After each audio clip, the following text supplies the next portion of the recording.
Hey guys, in today's video, I'm going to tell you how you can export a whiteboard on ClickUp.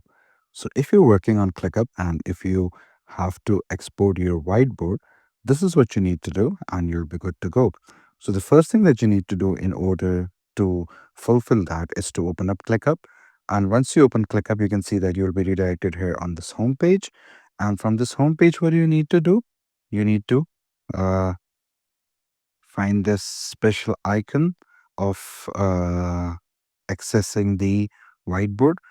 But before I do that, you can see that these are our tasks and projects that we're doing. It's right here. And what do we need to do? We need to click here on this waffle icon. And once when you click on this waffle icon, we can see that there will be a lot of features shown to us. And we can click on whiteboard from right here. And we can name this whiteboard. Let's just name it white whiteboard 1, and we can click on create whiteboard. Now this whiteboard has been created for us. We can do a lot of tasks with this.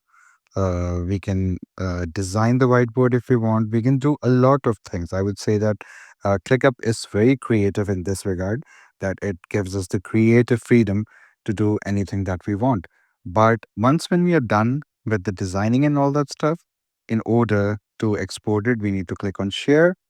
And here we can select what we want. If we want to copy the link and share link with anyone, that's completely up to us. We can also select the location and we can also invite them by email.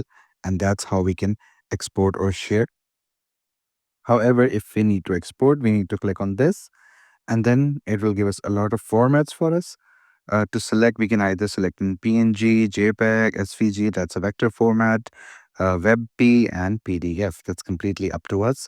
I would say PNG or PDF would be the best formats, and that's how you export a whiteboard on ClickUp. So I hope you found this video informative. If you did, then please do like the video and subscribe to the channel to see more content like this. I'll see you in the next one.